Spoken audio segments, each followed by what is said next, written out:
Olá, pessoal, tudo bem? Como vocês estão? Eu sou a professora Sandy Oliveira de Souza e na videoaula de hoje eu não estarei sozinha, estarei acompanhada de outras professoras também de ciências. Na nossa videoaula de hoje, nós iremos explorar um pouquinho mais sobre as características gerais do filo molusca. Vocês estão prontos para embarcar nessa grande jornada de aprendizagem conosco? Vamos lá! Oi, gente, tudo bem? Eu sou a Bárbara e eu espero que vocês gostem do seminário. Oi, eu sou a Adriana Magalhães. Oi, pessoal, eu sou a Mariana Gonzaga e vamos começar. Mas afinal, o que são moluscos, galerinha? Os moluscos são um grupo de animais invertebrados pertencentes ao filo Mollusca. Vocês devem estar se perguntando agora o que são animais invertebrados. Animais invertebrados são seres que, ao contrário de nós seres humanos, que possuímos coluna vertebral, esses animais não possuem coluna vertebral.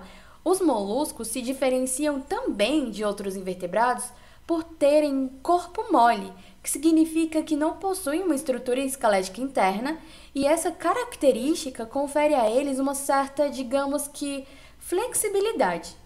Eles podem ser encontrados em diversos ambientes, como terrestres ou aquáticos, tanto marinhos quanto de água doce. E geralmente esses animais apresentam uma concha calcária, que desempenha o papel de proteção. No entanto, alguns representantes desse grupo podem não possuir essa característica. Então, um exemplo de molusco que possui essa concha calcária são os caracóis, enquanto um exemplo de molusco que não possui essa concha são os polvos. Agora vamos abordar a classificação e a diversidade de espécies do filo. Os moluscos são muito diversos e são classificados em diferentes grupos. Vamos explorar os três principais. O primeiro grupo, representado pela primeira coluna, são os gastrópodes. Eles incluem os caracóis, as lesmas e os caramujos.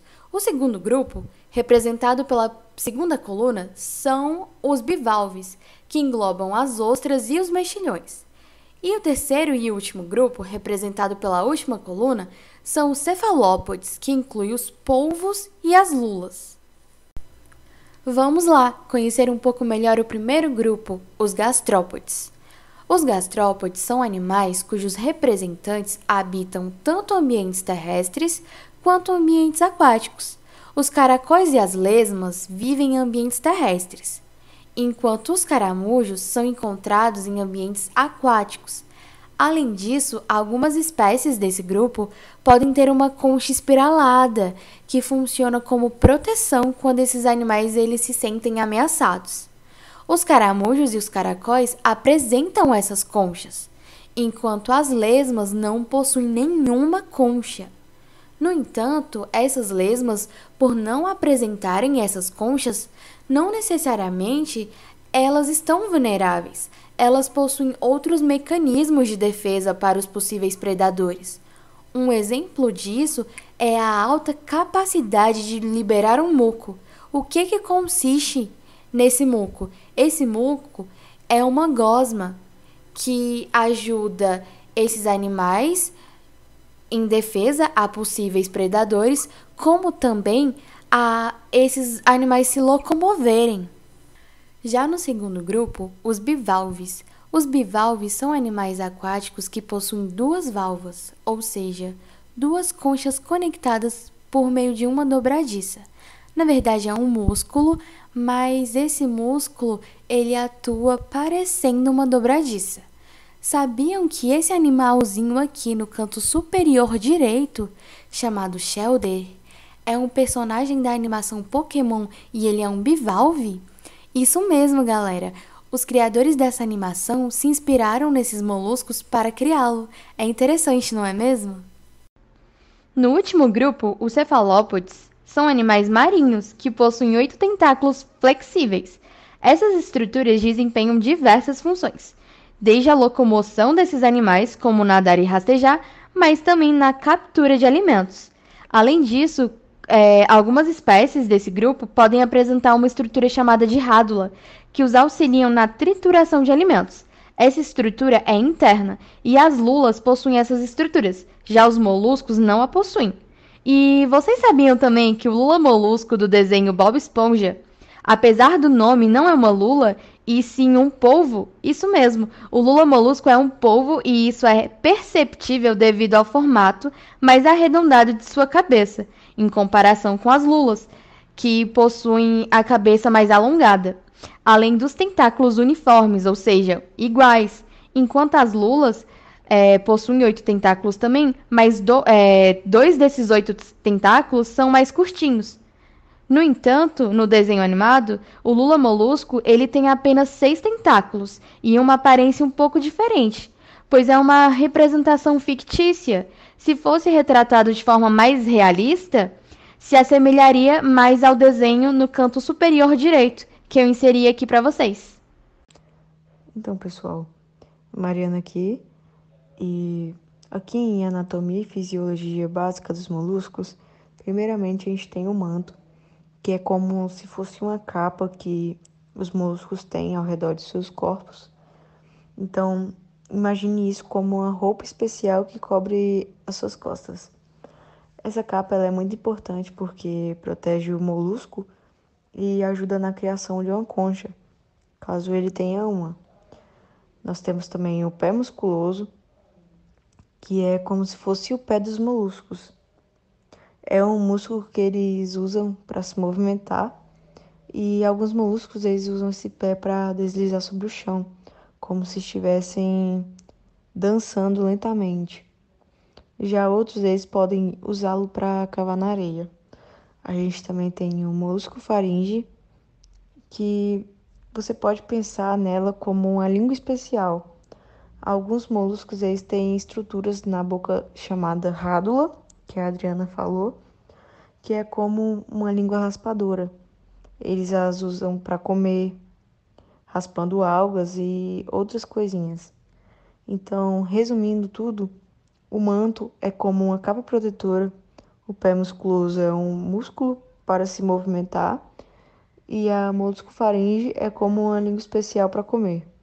Então, como fisiologia básica, a gente tem algumas funções importantes que vão ser faladas detalhadamente mais para frente. Nós temos a respiração, onde eles respiram através das brânquias, que são como filtros de ar na água. Comida e digestão, eles usam a rádula para pegar e comer suas comidas preferidas. A circulação, o coração deles bombeia o sangue para todo o corpo. Na excreção, eles têm órgãos especiais para tirar as coisinhas que não precisam do corpo. E a reprodução, que alguns moluscos têm bebês através de ovos que se transformam em pequenos molusquinhos. Então, os moluscos eles são criaturas incríveis que vivem em diferentes lugares, desde o fundo do oceano até a terra. Cada parte do corpo deles tem uma função especial para ajudá-los a viver no seu próprio jeito único. O sistema circulatório dos moluscos é um pouco diferente do nosso, mas também é muito interessante. Eles têm um coração simples que bombeia o sangue deles. Não é exatamente igual ao nosso coração, mas faz um trabalho parecido. Também tem a cavidade do manto. Esse sangue, que na verdade é uma substância chamada hemolinfa, é bombeado para uma cavidade especial chamada de cavidade do manto. É como se fosse um quarto dentro deles. Temos o banho de hemolinfa. A hemolinfa ele banha os órgãos diretamente, sem estar dentro de vasos sanguíneos, como o nosso sangue. É como se os órgãos tomassem um banho de sangue direto. Também tem as brânquias ou pulmões. Algumas espécies de moluscos têm brânquias que são como um filtro de ar, como eu disse antes, para pegar o oxigênio da água. Outros, como caracóis terrestres, têm pulmões que capturam o oxigênio do ar. Já no sistema respiratório do molusco, ajuda eles a conseguir oxigênio para viver. Como eu falei, alguns moluscos têm brânquias, então imagine elas como antenas na água que pegam o oxigênio. Outros moluscos, como caracóis, eles têm pulmões que pegam o oxigênio do ar. Eles também fazem troca de gases. Essas brânquias ou pulmões fazem uma troca de gases, elas pegam o oxigênio que precisam e soltam o gás carbônico, que é como um ar velho, que não precisa mais.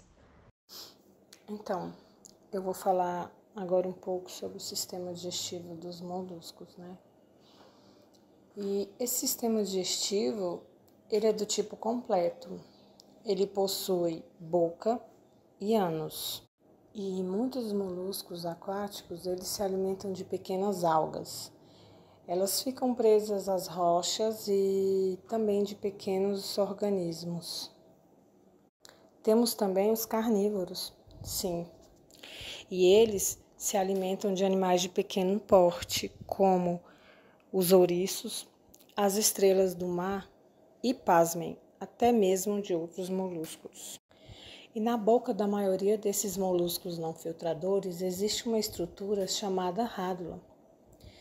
A rádula, ela se assemelha à língua e ela possui inúmeros dentículos de quitina e esses dentículos eles servem para raspar as superfícies retirando o alimento.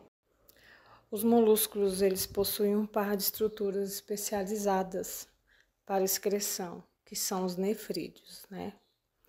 Esses órgãos, eles filtram as substâncias tóxicas do sangue e servem para reabsorver as que ainda podem ser aproveitadas.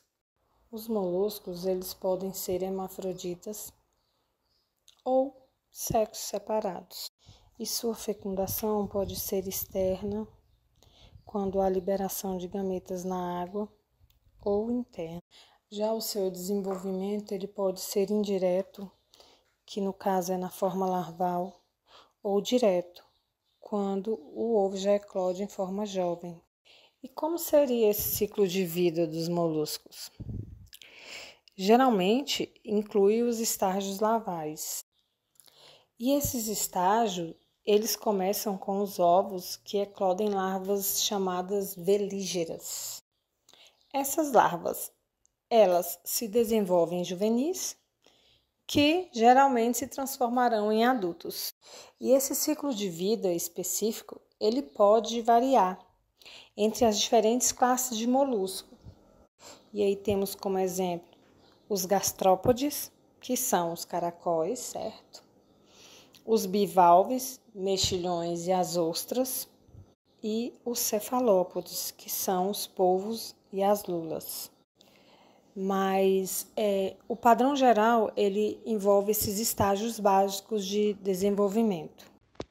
Bem, gente, agora falando em relação à importância ecológica e econômica do filo molusco, a gente pode citar três coisas. A primeira delas é a alimentação. E aqui no texto, a gente pode ver que é destacado a diversidade de espécies de moluscos que são consumidas como alimentos. Isso inclui os mexilhões, as lulas e os polvos. E esses animais marinhos, eles são apreciados de diferentes formas e em diferentes culinárias ao redor do mundo. A gente tem também o ambiente, que a presença dos moluscos é crucial para muitos ecossistemas marinhos, porque eles vão desempenhar um papel na cadeia alimentar e também vão contribuir para o equilíbrio ambiental daquele ecossistema. E também esses organismos, eles têm impactos significativos na saúde e na dinâmica daqueles ecossistemas onde eles vivem. A gente pode citar também a parte científica, que o estudo desses moluscos não apenas contribui nos avanços científicos, mas também desempenha um papel vital na conservação daquelas espécies marinhas.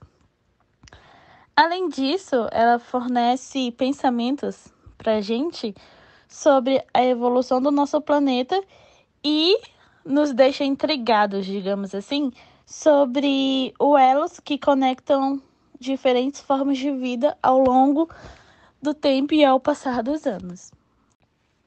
Bem, então, como conclusão, a gente pode concluir que o filo molusco, de fato, é um filo bem fascinante, né? E bem diverso, com membros que vão desde caramujos a lulas, ou seja, de seres terrestres a aquáticos. E esses animais que são marinhos não apenas exibem uma beleza única, mas também desempenham um papel crucial, seja na economia ou no ambiente que eles vivem. Por fim, aqui estão as nossas referências utilizadas no trabalho.